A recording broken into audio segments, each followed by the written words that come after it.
Hello everyone, welcome to Wi-Fi Study Bank exam. This is your mentor Falguni Vagasha this side.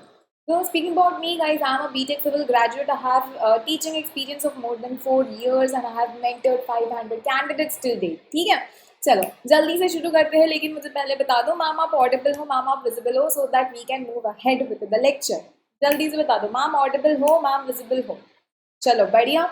अब जो नए बच्चे हैं उनको हम बता दें अनअकैडमी के बारे में कुछ. भाई अनअकैडमी से जुड़ोगे तो आपको क्या क्या फ़ायदा होगा, है ना. देखो पहले तो आपको बहुत सारे बैचेस का अनलिमिटेड एक्सेस मिलता है. बहुत सारे एजुकेटर से आप पढ़ाई कर सकते हो और हर घंटे 20 आवर्स 20 आवर्स का कंटेंट ऐड किया जाता है, ताकि ताकि आप पहले इस्तेमाल करो, फिर विश्वास करो, फिर चूज करो आपके लिए क्या बेस्ट है. ठीक है. चलो उसके बाद 40,000 आवर्स ऑफ रिकॉर्डेड कंटेंट ना ऑलरेडी डला हुआ है, 20,000 प्रैक्टिस क्वेश्चंस डले हैं, ताकि आपकी पढ़ाई कभी रुके ना. ठीक है.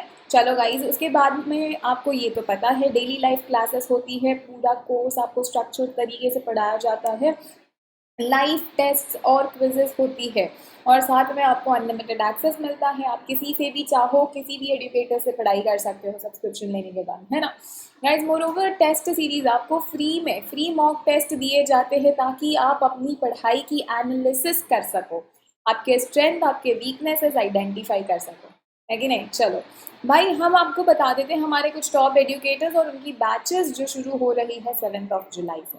ठीक है, आ जाओ. पहला है एक्सेलरेटर बैच, दूसरा है DINGA बैच, उसके बाद में है रणविजय CET बैच, उसके बाद में है व्योम बैच, फिर DINGA बैच, फिर है ट्रिम्फ बैच, उसके बाद है रणविजय CET बैच, जीत बैच, एक्सेलरेटर बैच.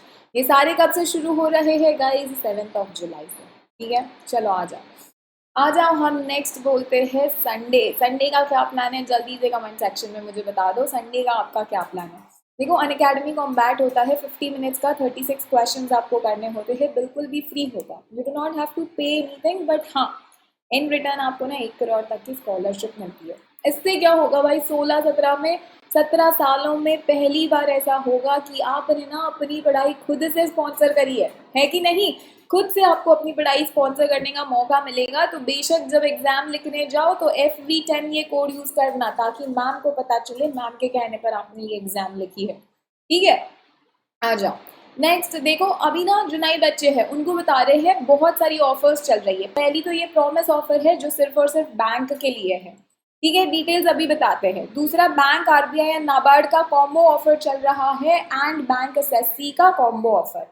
ठीक है, चलो आ जाओ. अब ऑफर के बारे में बताते हैं. देखो ये बैंक का सब्सक्रिप्शन खरीदना चाहते हो, 1 साल पे 4 महीने फ्री है, और ये उसकी सब्सक्रिप्शन प्राइस. CET का मतलब बैंक SSC का कॉम्बो, उसका 1 साल का कॉम्बो खरीदते हो 6 महीना आपको फ्री मिलता है, ये उसका 1 ईयर का सब्सक्रिप्शन प्राइस है.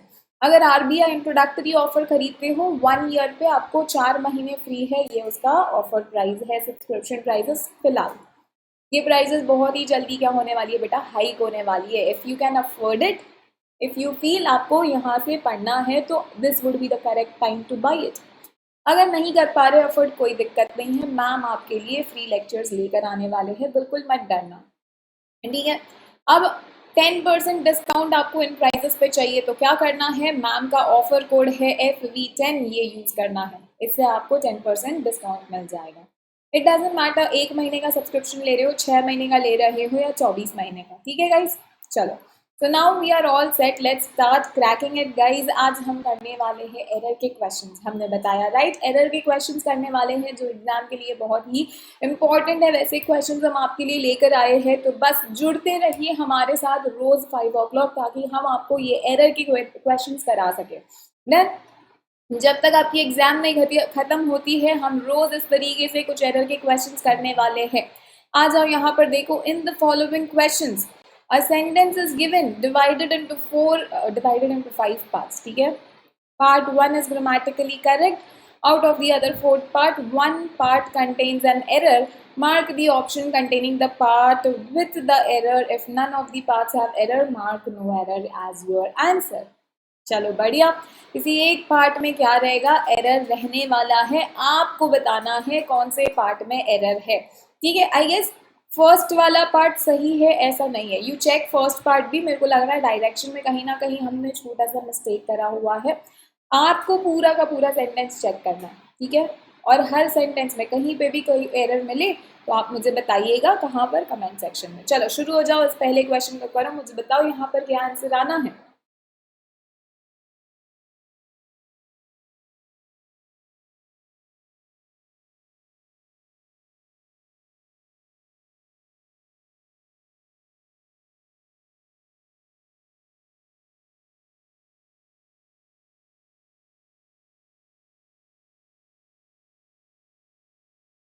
जल्दी से करना गाइस, जल्दी से करना, मुझे बताना यहाँ पर क्या एरर है।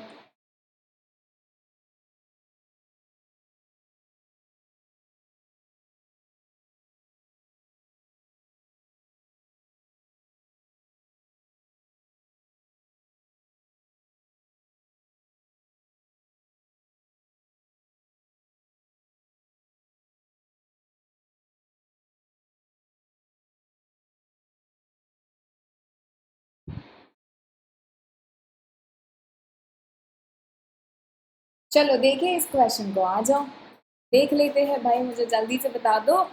करा आपने, एरर मिली नहीं मिली तो चलो हम करवा देते हैं question. There have been a couple of minor localized incidents, ठीक है। कपल ऑफ बोला मतलब बहुत सारे, 2 3 4 5 कोई भी नंबर हो सकता है, लेकिन एक से ज्यादा होने वाला है। अ कपल ऑफ बोला, अ कपल ऑफ बोला मतलब 2 हो सकता है या फिर 4 हो सकता है या फिर 6 हो सकता है, बहुत सारे हो सकते हैं, लेकिन कहीं ना कहीं एक तो नहीं होने वाला है, इतना कंफर्म है, ठीक है। चलो आ जाओ, यहाँ पर बोला है there have been a couple of minor localized incident, कुछ छोटे छोटे इंसिडेंसेस हैं किसके, लॉ एंड ऑर्डर के, which has been handled very professionally, जो छोटे मोटे लोकलाइज्ड इंसिडेंसेस थे लॉ एंड ऑर्डर के, उनको कैसे हैंडल करा है, बहुत ही प्रोफेशनली हैंडल कर दिया है, ठीक है। अब आ जाओ यहाँ पर, एक तो देखो यहाँ पर दिया है कपल ऑफ, ठीक है, ये है अपना एक कपल ऑफ, दूसरा क्या है, माइनर लोकलाइज्ड इंसिडेंट्स, दूसरा क्या है यहाँ पर, minor localized incidents, minor incidents लिख दे चलेगा, है ना, माइनर इंसिडेंट्स, ठीक है। आई एन पेन टैब में बहुत दिक्कत हो रही है, कभी कभार होता है गाइस, बेयर विथ इट, कुछ ही दिनों की बात है, फिर हम नया ऑर्डर करे हैं वो आ जाएगा तो ये दिक्कत नहीं होगी, ठीक है। चलो आ जाओ, एक वर्ड है ये कपल ऑफ, दूसरा है माइनर इंसिडेंट्स, है ना। किसके हिसाब से हम वर्ब लगाएंगे वो बता दो, किसके हिसाब से वर्ब लगनी है, जल्दी से बताओ, जल्दी से बताओ। जब हम यहाँ पर देख रहे हैं कपल ऑफ और माइनर इंसिडेंट्स, किसके हिसाब से वर्ब लगेगी, ऑब्वियस ही बात है, अ कपल ऑफ के हिसाब से वर्ब लगनी है ना। अ कपल ऑफ बोल दिया है, अ couple of minor incidents, minor incidents कैसे, तो कपल ऑफ, बहुत सारे, एक से ज्यादा माइनर इंसिडेंट्स की बात हो रही है, राइट। तो जब हम यहाँ पर अ कपल ऑफ देख रहे हैं, हमें पता चल गया एक से ज्यादा, 2 भी हो सकता है, 4 भी हो सकता है, 6 भी हो सकता है, कोई भी नंबर हो सकता है, कपल ऑफ के हिसाब से मेरी वर्ब लगनी है ना। तो ये कैसा है, ये तो आपका प्लूरल है, आपकी वर्ब भी कैसी आएगी, ऑब्वियस सी बात है प्लूरल आएगी, है ना, वर्ब भी आपकी प्लूरल आएगी। गाइस क्यों प्लूरल आ रही है, समझ में आई, मैंने सेंटेंस में बोला है अ couple of minor incidents of law and order, तो यहाँ पर मेरा मेन सब्जेक्ट कौन हो गया, कपल ऑफ हो गया। कपल ऑफ मतलब बहुत सारे माइनर इंसिडेंट्स की बात हो रही है, जब बहुत सारों की बात होगी मतलब मेरा सब्जेक्ट प्लूरल, वर्ब मेरी प्लूरल आएगी, क्लियर। कपल ऑफ बोला, बहुत सारे माइनर इंसिडेंट्स की बात हो रही है, कपल का मतलब ही एक से ज्यादा होता है, एक से ज्यादा है, सब्जेक्ट प्लूरल है, वर्ब भी प्लूरल आएगी, इतना कंफर्म, वर्ब प्लूरल आनी है। तो यहाँ पर मुझे बताओ ये हैज सही है क्या, नहीं ना, हैज तो आपका सिंगुलर होता है, हैज आपका सिंगुलर होता है, हैज आपका सिंगुलर होता है, हैज बिल्कुल नहीं आएगा, यहाँ पर क्या आना चाहिए, हैज के जगह पर आना चाहिए हैव, ठीक है, HAVE हैव आ जाएगा, क्यों, क्योंकि कपल ऑफ प्लूरल होता है, इस वजह से वर्ब भी इसके साथ में कैसी आएगी, प्लूरल आएगी, हैव प्लूरल होता है, हैज सिंगुलर होता है, ठीक है, क्लियर इतना। चलो और एक चीज समझ लो, यहाँ पर जब भी विच लिखा है, जब भी विच लिखा है, विच या फिर आप कह लो दैट, ठीक है, विच कह लो, सेंटेंस में जब भी विच आ रहा है, एक मिनट रुक जाओ, ठीक है, जब भी मैं सेंटेंस में क्या लिख रही हूँ, मैं विच लिखती हूँ, विच लिखती हूँ, या फिर हु लिखती हूँ, ठीक है, विच लिखती हूँ, हु लिखती हूँ, फिर हुम लिखती हूँ, WH, एक मिनट रुक जाओ, हुम, उसके बाद में नेक्स्ट आ गया हमारा क्या हो गया, विच हो गया, हुम हो गया, हु हो गया, हुज हो गया, ठीक है, ये हुज हो गया। जब भी मैं सेंटेंस में ये विच, हुम, हुज, हु लिखती हूँ तो ये चीज़ याद रख लो, ये जो हु है, हुम है, हुज है ना, ये हमेशा लिविंग के लिए आते हैं, ठीक है, ये हमेशा लिविंग के लिए आते हैं। विच कह लो या फिर आप दैट कह लो, विच कह लो या दैट कह लो, विच कह लो या फिर दैट कह लो, ये हमेशा नॉन लिविंग के लिए आते हैं, ठीक है, नॉन लिविंग के लिए आएंगे भाई, एक मिनट रुक जाओ, नॉन लिविंग के लिए आ जाएंगे। जैसे यहाँ पर देख लो, विच के ठीक आगे क्या लिखा है, विच के ठीक आगे लिखा है लॉ एंड ऑर्डर, विच के ठीक आगे क्या लिखा है, लॉ एंड ऑर्डर लिखा है कि नहीं, विच के ठीक आगे लिखा है लॉ एंड ऑर्डर। अगर यहाँ पर कोई चीज नॉन लिविंग है, यहाँ पर जो दी हुई चीज है वो नॉन लिविंग है, नॉन लिविंग है, तो हम उसके ठीक बाद में जो भी WH लगाएंगे, जो भी WH लगाएंगे वो या तो विच होना चाहिए या तो दैट होना चाहिए, ठीक है। चलो समझ में आया, जब लॉ एंड ऑर्डर बोला है, लॉ एंड ऑर्डर बोला, उसके ठीक बाद में रिलेटिव प्रोनाउन अगर लगाना होता है आपका, विच है, हु है, हुम है, हुज है, दैट है, वेयर है, हाउ है, ये सारे रिलेटिव प्रोनाउन माने जाते हैं, ठीक है। ये रिलेटिव प्रोनाउन ठीक आगे जो दिया है ना, उसी के लिए आते हैं, रिलेशन बनाने के लिए लिखे जाते हैं। लॉ एंड ऑर्डर कैसा है, नॉन लिविंग है, तो उसमें विच भी चलता है, दैट भी चलता है, ये क्लियर। और समझो अगर यहाँ पर लॉ एंड ऑर्डर की जगह पर किसी राम या किसी श्याम की बात हो रही होती, या किसी भी ह्यूमन की बात हो रही होती, तो हम यहाँ पर उस केस में विच कभी नहीं लगा सकते, हम क्या लगाएंगे, हम हु लगाएंगे, हुम लगाएंगे, हुज लगाएंगे, उस केस में दैट भी चलता। क्लियर है। विच कब आएगा, दैट कब आएगा, जब यहाँ पर ठीक आगे किसी नॉन लिविंग की बात होगी। Law and order non living है तो इधर बिल्कुल विच चलेगा। लेकिन अगर यहाँ पर कोई लिविंग होता, कोई राम होता, कोई श्याम होता, कुछ भी लिविंग होता, तो हम बेशक कौन लगाते, या तो हु लगाते, या तो हुम लगाते, या तो हुज लगाते, या तो हम लगाते दैट। क्लियर है गाइस। चलो, तो दो चीजें सीखी हमने, देखा यहाँ पर जो वर्ब है वो किसके हिसाब से आनी है, कपल ऑफ के हिसाब से। कपल अपने आप में प्लूरल होता है ना, कपल बोला मतलब एक से ज्यादा की बात होगी, तो सब्जेक्ट मेरा प्लूरल है, वर्ब भी मेरी प्लूरल आनी है, राइट। दूसरा हमने देखा, जब भी नॉन लिविंग के लिए कोई रिलेटिव प्रोनाउन लगाना है तो वो या तो विच आएगा या तो दैट आएगा। उसी तरीके से अगर आपको किसी लिविंग के लिए रिलेटिव प्रोनाउन का इस्तेमाल करना है, लिविंग के लिए रिलेटिव प्रोनाउन का इस्तेमाल करना है, आप चलोगे हु, हुम, हुज या फिर दैट के साथ।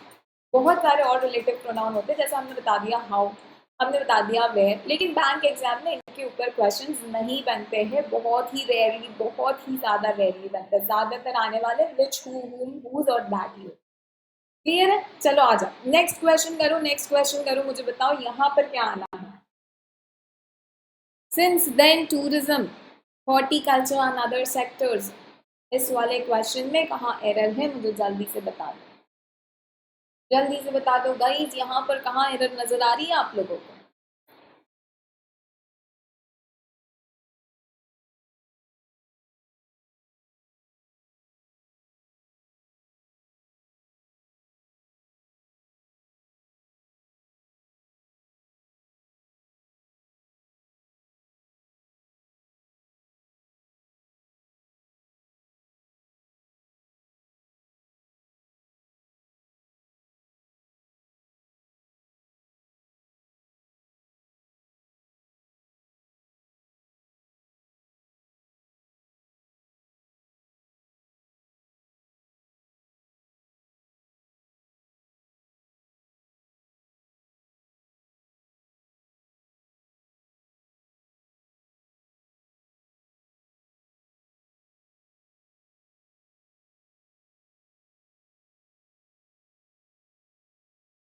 चलो करें, इस क्वेश्चन को कर ले, आगे आ जाओ, चलो देखते हैं। Since then, tourism, horticulture and other sectors of our economy suffered tremendous losses. उस टाइम से ये सारे जो हमारे सेक्टर्स हैं वहाँ पर बहुत लॉसेस हो रहे हैं. ट्रेमेंडियस का मतलब होता है बहुत. ट्रेमेंडियस का मतलब होता है बहुत. ठीक है, चलो. ट्रेमेंडियस लॉसेस वो लोग फेस कर रहे हैं due in the decision of the government to restrict movement of civilians on the only road link of Srinagar and Jammu. ठीक है, due in the decision of the government. ये क्यों हो रहा है? क्योंकि गवर्नमेंट के डिसीजन के वजह से ये चीज़ें हो रही है. डिसीजन क्या था? To restrict movements of civilians on the only road link of Srinagar Jammu.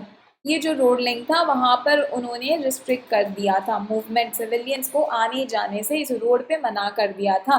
और ये जो डिसीजन था इस वजह से बहुत सारे लॉसेस होने लगे. चलो बढ़िया. यहाँ पर एक चीज़ देखो, बहुत ही गौर से देखना पड़ेगा. यहाँ पर प्रेपोजिशन की एरर है. आपके कहीं बार ना प्रेपोजिशन फिक्स्ड होते हैं, कुछ वर्ड्स के साथ में कुछ पर्टिकुलर प्रेपोजिशंस का ही इस्तेमाल किया जाता है. जैसे मैंने आपको बता दिया कंपेयर गाइस, जैसे मैंने आपको बता दिया कंपेयर. कंपेयर का मतलब क्या होता है? कंपेयर का मतलब होता है दो चीज़ों में कंपैरिजन. कंपैरिजन कर रहे हो तो आपका जो प्रपोजिशन होता है वो टू लगता है. जब आप अटैक कर रहे हो तो अटैक के साथ में प्रपोजिशन कभी लगानी है तो कौन सी लगती है? अटैक के साथ में प्रपोजिशन आपकी क्या लग जाती है? ऑन लग जाती है कि नहीं? अटैक के साथ में आपकी प्रेपोजिशन ऑन लग जाती है, राइट? तो उसी तरीके से यार जब आप सेंटेंस में ड्यू बोलना चाहते हो इस वजह से कोई दिक्कत होगी. Due to this particular reason I have faced many problems. Due to rain I was late for the lecture. Due to my weaknesses. Due to my weaknesses, I had to give another attempt for the exam. ठीक है, तो जब भी आप sentence में due इस्तेमाल करते हो तो उसके साथ में ना प्रेपोजिशन फिक्स होता है. क्या होता है? इन नहीं होता. Due in the decision of government नहीं होगा. Due to. ड्यू के साथ में क्या होता है? ड्यू के साथ में टू आता है. क्या आ जाता है? ड्यू के साथ में टू आ जाता है. क्लियर है गाइज? तो हमारे प्रेपोजिशंस ना ज़्यादातर फिक्स होते हैं कि ड्यू आया तो साथ में टू आएगा, अटैक आया साथ में ऑन आएगा, कंपेयर आया साथ में टू आएगा, प्रेफर आया उसके साथ में भी टू आता है. इस तरीके से प्रेपोजिशंस कहीं बार फिक्स होते हैं, उनको हमें ध्यान में रखना है. चलो एक बात सुन लो, आप रट नहीं सकते हर एक वर्ड के साथ में कौन सी प्रपोजिशन आएगी. रटना इम्पॉसिबल है. तो क्या करना है? जब आप रीड कर रहे हो, आप समझो द हिंदू पढ़ रहे हो, नॉवल पढ़ रहे हो, कहीं भी कोई चीज़ पढ़ रहे हो, तो आपको बस नज़र डालनी है कि यार ये वर्ड ना ज़्यादातर रिपीट हो रहा है. ड्यू मुझे बार बार बहुत सारे अलग अलग जगह पर दिखाई दे रहा है और उसके साथ में प्रपोजिशन तो मुझे हमेशा टू दिखाई दे रहा है. बढ़िया, मतलब ड्यू के साथ में टू आएगा. ठीक है, इस तरीके से आपको ध्यान रखना है कौन से वर्ड के साथ में कौन सा प्रपोजिशन आ रहा है. आप बैठ के एक दिन में रट नहीं सकते हो, लेकिन हाँ रीड करते करते आपने अगर सिर्फ कभी कभी फोकस करना शुरू कर दिया ना तो आपको एग्जाम में आइडिया आने लगेगा. यहाँ पर ये ना गलत है, यहाँ पर ये सूट नहीं कर रहा, ऐसी फीलिंग आपको जरूर आ जाएगी. ठीक है, चलो. तो इधर कौन सी एरर थी भाई? इधर प्रपोजिशन की एरर थी, फिक्स्ड प्रपोजिशन की एरर थी. ड्यू के साथ में टू आता है. ठीक है, जैसे प्रेफर के साथ में भी टू आता है, कंपेयर के साथ में भी टू आता है, ड्यू के साथ में भी उसी तरीके से टू आ जाता है. Clear guys? चलो आ जाओ, आ जाओ देखते हैं. और एक चीज़ सुन लो, और एक चीज़ सुन लो. टू का बहुत इंपॉर्टेंट रूल है. टू के साथ में आपकी वर्ब ना हमेशा V1 में आती है. वर्ब आपकी किस में आती है? वर्ब आपकी हमेशा आती है V1 में. V1 में आती है, इसका मतलब क्या? ये देखो एग्जाम्पल. टू आ गया, रिस्ट्रिक्ट आ गया, टू आ गया, रिस्ट्रिक्ट आ गया, टू प्लस वर्ब की. ये रिस्ट्रिक्ट जो है वर्ब की फर्स्ट फॉर्म है. ठीक है, वर्ब की सेकेंड फॉर्म रिस्ट्रिक्ट की क्या होती है? रिस्ट्रिक्टेड. ईडी आ जाएगा. वर्ब की थर्ड फॉर्म V3 क्या होती है? V3 भी रिस्ट्रिक्टेड होता है. V4 हो जाएगा रिस्ट्रिक्टिंग, V5 हो जाएगा रिस्ट्रिक्ट्स, ऐसा आ जाएगा. ठीक है, लास्ट में. इसी तरीके से टू जब भी आप सेंटेंस में लिखते हो उसके साथ में वर्ब की हमेशा फर्स्ट फॉर्म आती है. यहाँ पर रिस्ट्रिक्ट आ गया, मतलब बिल्कुल सही है. क्लियर है? चलो बढ़ते हैं, नेक्स्ट क्वेश्चन करते हैं. आ जाओ इस क्वेश्चन को करो, मुझे यहाँ पर बताओ क्या आना चाहिए.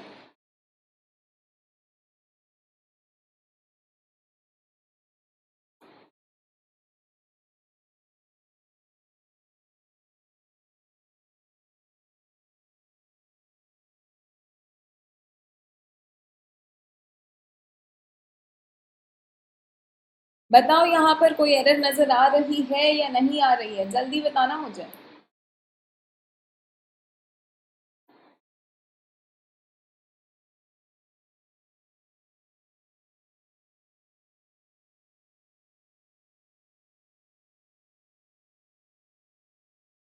टेस्ट कर रहे हैं यार, ये क्यों अटक रहा है।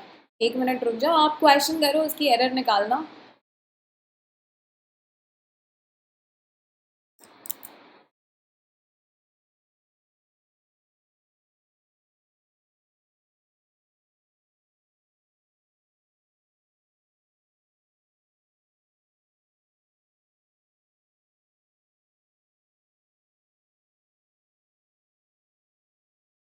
चलो ठीक है, आ जाओ करें इस क्वेश्चन को, कर लेते हैं। आ जाओ यहाँ पर देखो, the man versus wild revolves around the show. Show की बात हो रही है, अकेला शो, शो का नाम है मैन वर्सेस वाइल्ड, वो रिवॉल्व करता है, ये सिंगुलर है, यहाँ पर रिवॉल्व भी सिंगुलर आ गया, बढ़िया। Around Bear Grylls and his camera, ये जो बेयर ग्रिल है उसके और उसके कैमरा के आसपास ये शो रिवॉल्व करता है। Crew navigating through remote islands, उनका जो क्रू है वो नेविगेट कर रहा है, घूम रहा है, कहाँ पर, रिमोट आइलैंड्स में। And forest tackling challenges, forest को टैकल करने वाली चैलेंजेस भी इस शो में दिखाई देती है।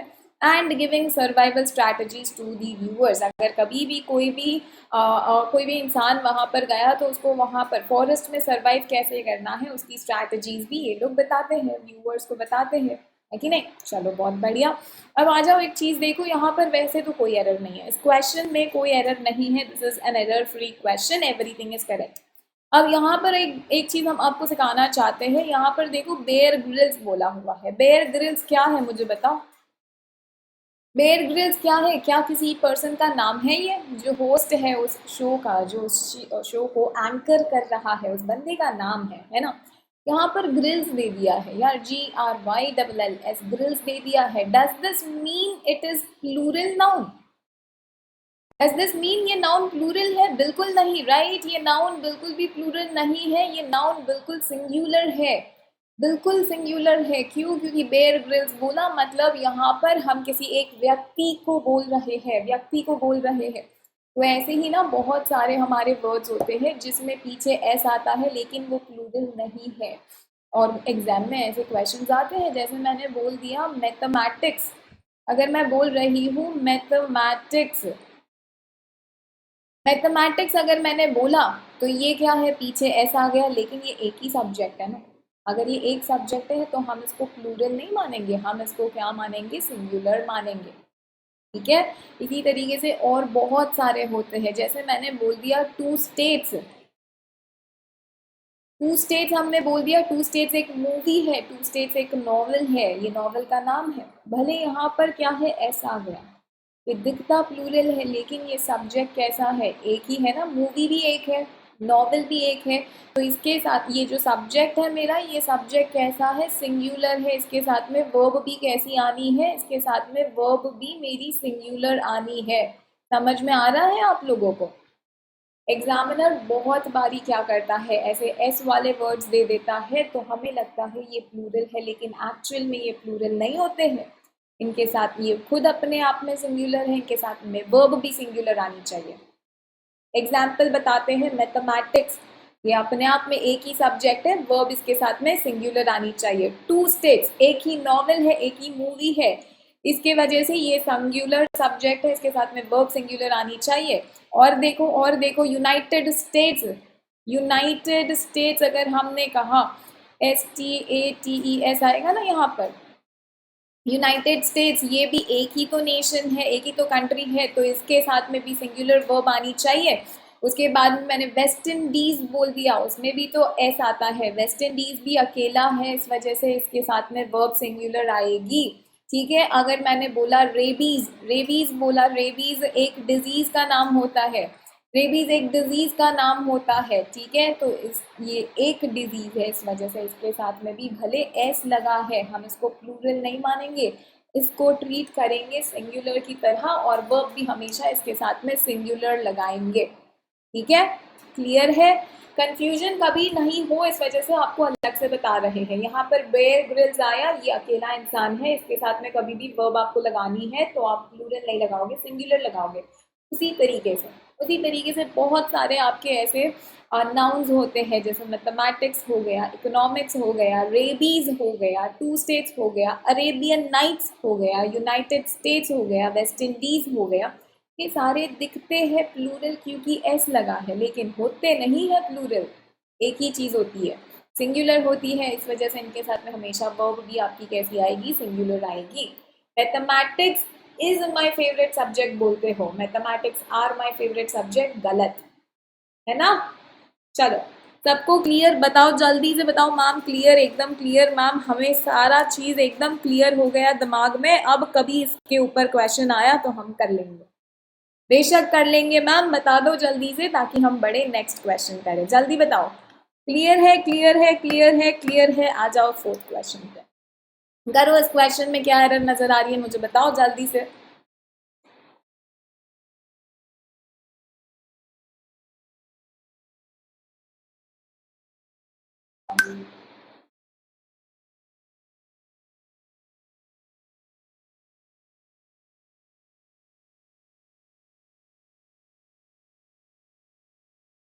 जल्दी बताओ गाइस, जल्दी बताओ क्या आना चाहिए, क्या होगा हमारा आंसर, जल्दी बताओ।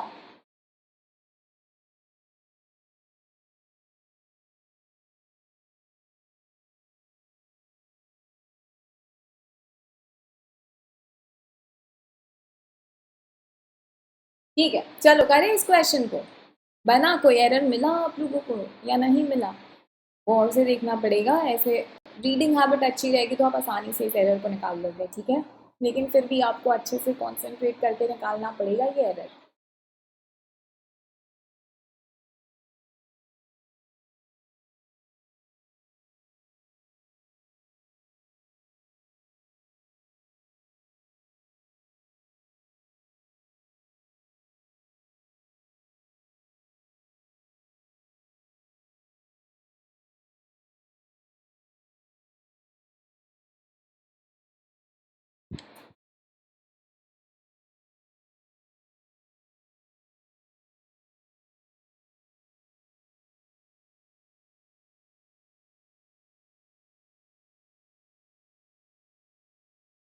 चलो करें इस क्वेश्चन को, आ जाओ। It is such a privilege to be taking prime minister Modi on an adventure into the Indian wilderness. भाई बहुत ही प्रिविलेज की बात है क्या, कि भाई हम प्राइम मिनिस्टर नरेंद्र मोदी को एक एडवेंचर पे लेकर जा पा रहे हैं। कहाँ पर, तो इंडियन वाइल्डरनेस में, मतलब फॉरेस्ट वाले एरियाज में, ठीक है। And I feel true honoured to get to spend time with this remarkable world leader. मुझे ना ऑनर्ड फील हो रहा है कि मैं टाइम स्पेंड कर पा रहा हूँ ऐसे एक रिमार्केबल, मतलब बहुत ही अच्छे वर्ल्ड लीडर के साथ में। देन सेंटेंस का मतलब समझ आ गया। अब यहाँ पर चेक करो, यहाँ पर चेक करो। आई फील, मुझे फील हो रहा है। कैसा फील हो रहा है, ट्रू ऑनर्ड फील हो रहा है। जब भी आप यहाँ पर देखो फील की बात कर रहे हो, फील आपको पता है क्या होता है, वर्ब होता है। वर्ब के बारे में जो एक्स्ट्रा बोलता है ना, जब भी वर्ब के बारे में कोई एक्स्ट्रा बोलता है तो वो एडवर्ब बोलता है। कौन बोलता है, एडवर्ब बोलता है।